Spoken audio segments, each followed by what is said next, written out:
Uma boa noite a todos. Dando prosseguimento a mais uma sexta-feira de tratamento de saúde de nossa Casa Espírita Cantinho de Jesus, na sequência do livro Justiça Divina, pelo Espírito Emmanuel, através de Francisco Cândido Xavier. E hoje nós vamos trabalhar o capítulo 44, que traz o título Divina Presença. É sempre bom lembrarmos que essa obra ela veio a lume no ano de 1961, onde o grupo ao qual Francisco Cândido Xavier participava, na cidade de Uberaba, um grupo espírita, se prontificou a estudar durante este ano, nas reuniões públicas, a quarta obra da codificação espírita, O Céu e o Inferno, ou a Justiça Divina segundo o Espiritismo.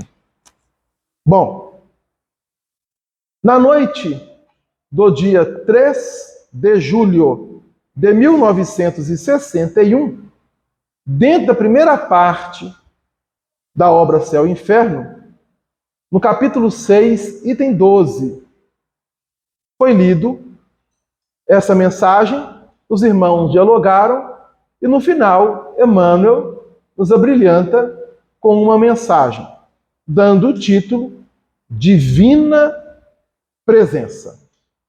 O capítulo 6 da obra trata das doutrinas das penas eternas.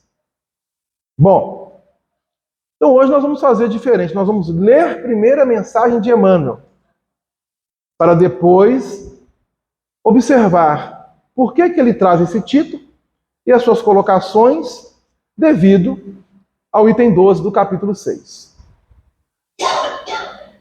Então vai nos dizer Emmanuel, Divina Presença. Quando nasceste na terra, assemelhavas-te ao pássaro, semimorto, que a tormenta arremessa em esquecida concha da praia, mas apareceu sobre humana ternura num coração de mulher e foste pelas mãos maternas ou pelas maternas mãos lavado e alimentado milhares de vezes, simplesmente por amor, a fim de recuperares a consciência quando o véu da ingenuidade infantil te empanava a cabeça, afligindo os que mais te amavam. O professor percebeu a inteligência que te fugia no olhar e entregou-te a riqueza imarcessível da escola. Nos dias da primeira mocidade, quando a despreocupação parecia anular-te a existência, amigos notaram o caráter que te brilhava nos gestos e integraram-te à vida nos dons do trabalho. Na enfermidade, quando muitos duvidavam da tua capacidade de reerguimento, o médico verificou que uma força sublime te atuava nas mais íntimas células e estendeu-te confiante o remédio eficaz. Nas horas difíceis de incompreensão, ouviste, em meio das próprias lágrimas, inarticuladas canções de conforto e esperança, exortando-te a paciência e a alegria. Por onde segues, assinalas a luz invisível que te clareia todos os pensamentos. Se sofres, é o apoio que te resguarda. Se erras, é a voz que te corrige. Se vacilas, é o braço que te sustenta. E se te encontras em solidão, é a companhia que te consola. Aprendamos a amar e a respeitar esse alguém, como quem sabe que estamos nele como fruto na árvore. E se caíste tão fundo que todos os afetos te hajam abandonado, mesmo aí, nas dores da culpa, recorda que a justiça te golpeia e purifica em direitura do supremo resgate, porque nunca estiveste distante da presença de Deus. É a mensagem de Emmanuel, que é como se fosse um poema que ele nos traz, mostrando-nos que em todos os momentos da nossa existência estamos sob o amparo divino. E dentro deste amparo divino, nós vamos entendendo aqui com Emmanuel que desde a formação da alma no feto e a mãe ali gerando esse novo ser que num dado momento abrilhanta com um choro e recebe com carinho a ternura dos familiares, em especial os pais, ou mesmo aqueles que são abandonados, não são esquecidos, tendo em vista que corações queridos o agasalham, para que possam continuar respirando e se desenvolvendo na existência em que se encontram. Então, Emmanuel vai tecendo para nós que o espírito, no seu processo reencarnatório, desde o nascimento até o último suspiro, ao qual terá pelos processos naturais da desencarnação, estamos amparados pela justiça divina. E essa justiça divina e essa presença de Deus que Emmanuel coloca aqui na última frase do texto, ela é constante. E ela tem como objetivo fazer, como ele mesmo colocou, purificar-nos das mazelas que nós semeamos em outras existências. Aí nós adentramos em um departamento o qual a doutrina espírita vem reafirmar. Vejam bem, ela vem reafirmar porque faz parte de um dos seus princípios que a fundamenta, a reencarnação. E por que ela vem reafirmar? Porque a ideia da reencarnação não chegou com o Espiritismo. Grandes filosofias das mais variadas civilizações que já passou pela Terra trouxeram a ideia da reencarnação, a proposta da reencarnação. E o objetivo da doutrina espírita é justamente, ao reafirmar a reencarnação, mostrar-nos a realidade. Então, quando Kardec trabalha na obra Céu e Inferno as doutrinas das penas eternas, dentre as penas, dentre a felicidade, o espírito, ele processa em si mesmo, através da sua forma de direcionar, seja no plano físico, seja nos intervalos das reencarnações, nas dimensões espirituais, ele processa em si mesmo os valores necessários ao seu burilamento, ao seu crescimento. Então, Emmanuel está trazendo nessa lição para nós que essa divina presença, que é constante, que jamais nos faltou, nos falta e faltará, precisamos estarmos confiantes. Necessitamos termos um novo olhar diante da lei do alto, da lei divina. Porque o objetivo da mesma é fazer com que nós cresçamos e alcancemos a felicidade. Ah, Delano, mas será que um dia eu serei feliz? Seremos. Ah, então você está me afirmando que eu não sou feliz? Eu não estou dizendo que você não é feliz.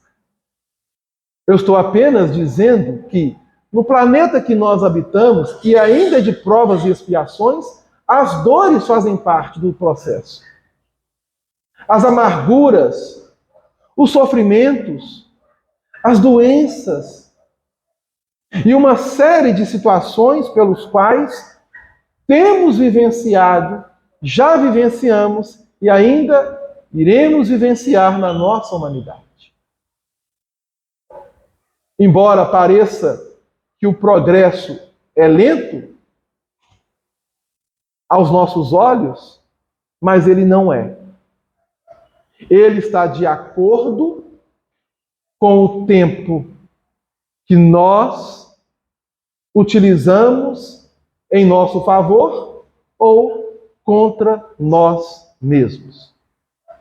Então, quem fará com que sejamos felizes de uma forma, digamos, rápida, não é Deus, não é Jesus, não são os anjos de guarda, e não é quem quer que seja, mas será simplesmente eu, você, nós, através da nossa compreensão e da nossa mudança de comportamento, de atitude, diante da vida, tendo em vista que agora estamos despertando em nossa consciência que a vida é imortal.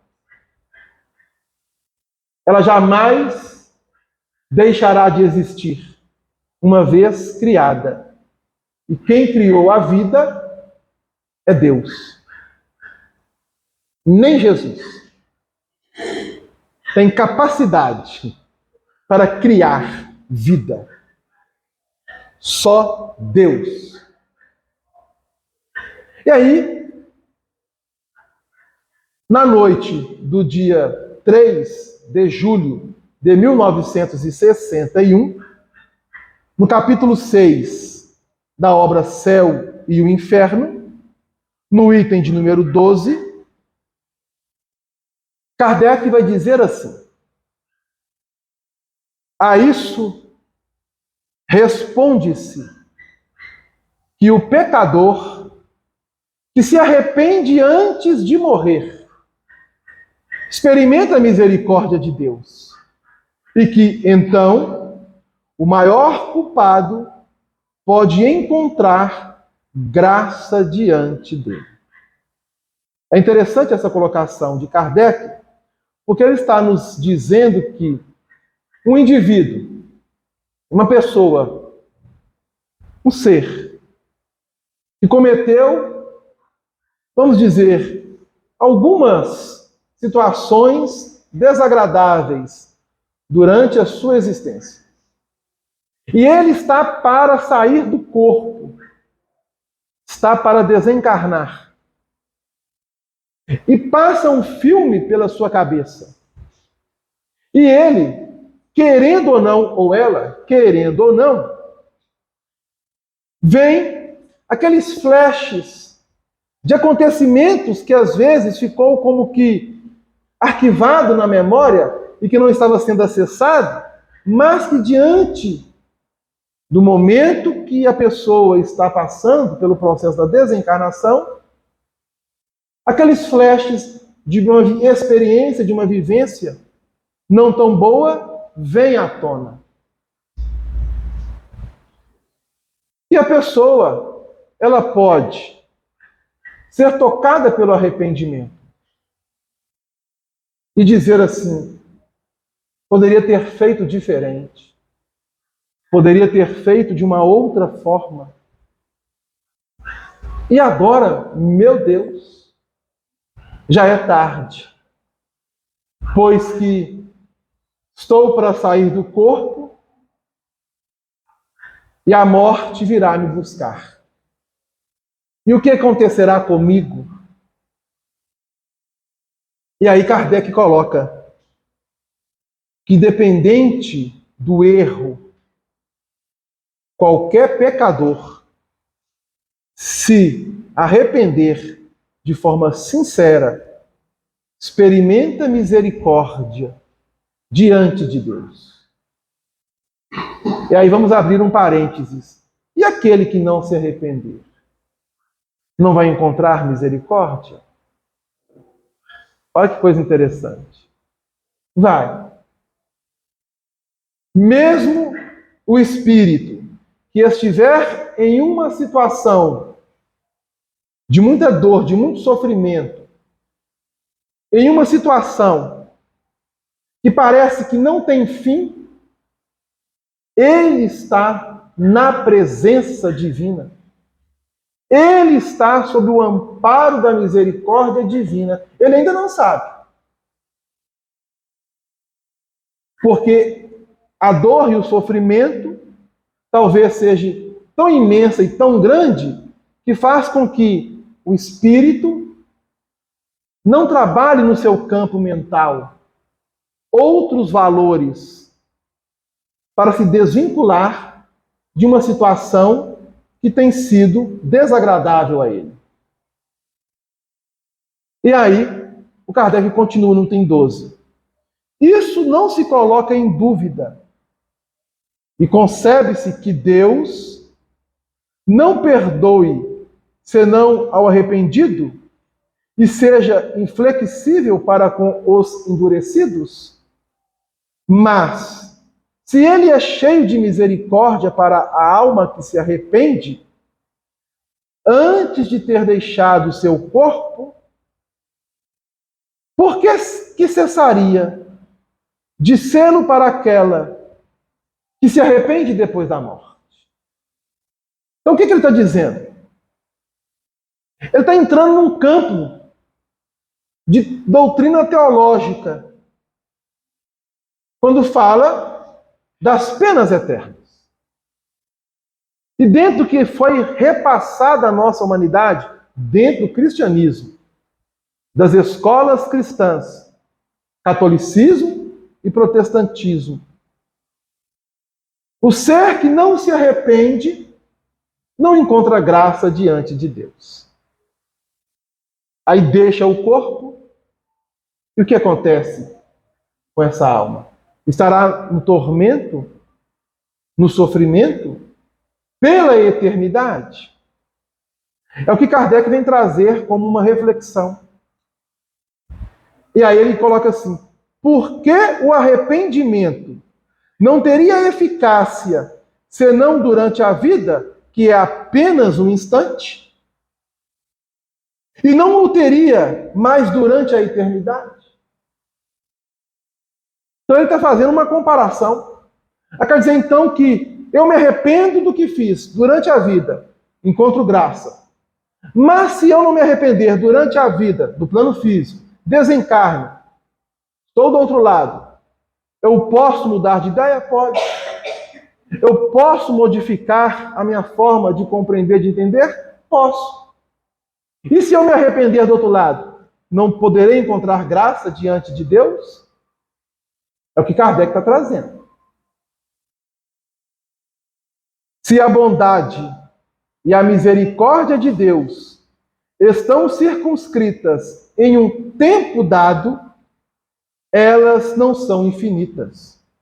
E Deus não é infinitamente bom. Ele está trazendo essa forma para que nós possamos pensar.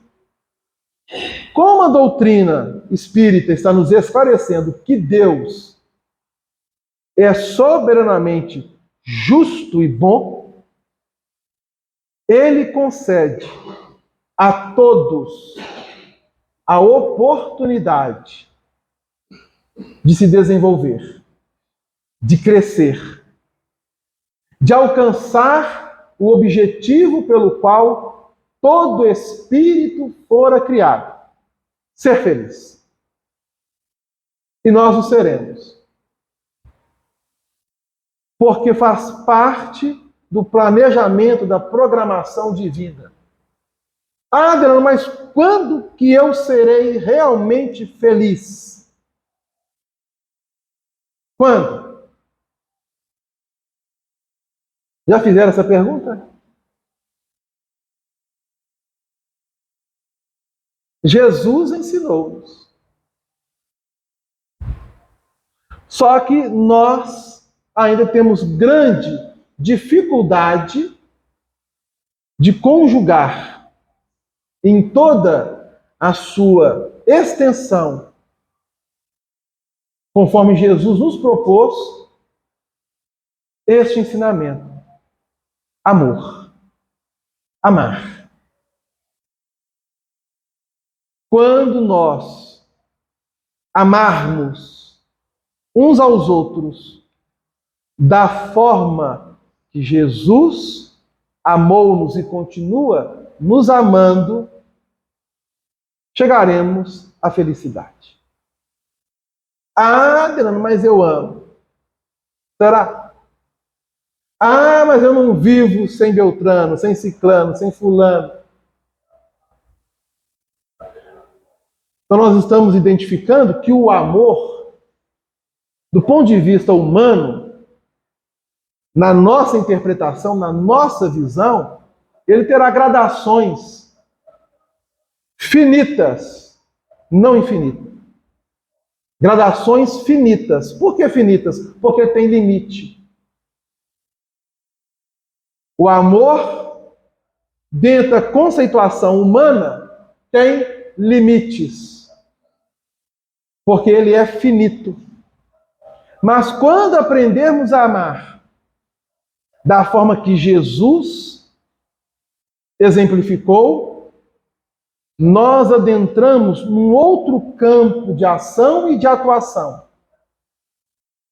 Porque estaremos estagiando no infinito.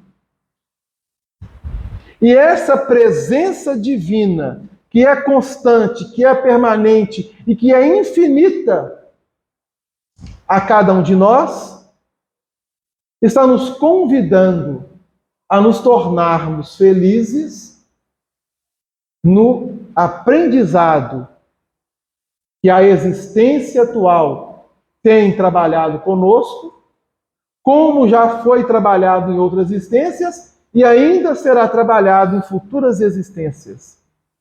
Aprendermos simplesmente a amar. A quem quer que seja. E é um dos maiores desafios da nossa humanidade.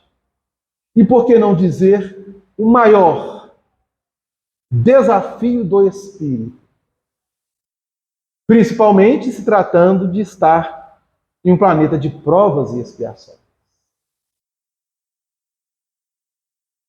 Porque Jesus ensinou muito mais do que simplesmente amar. Ele afirma: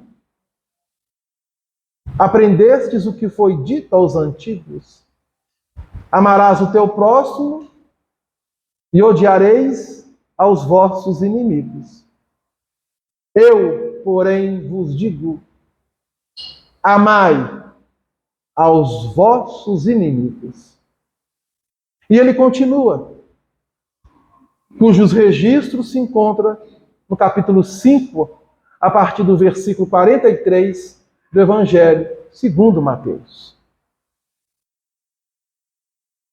Então, que possamos refletir e entender que diante da divina presença em nós, nós podemos senti-la através do amor que devemos uns para com os outros. Então, nós vamos terminar essa primeira parte agradecendo a Deus pela oportunidade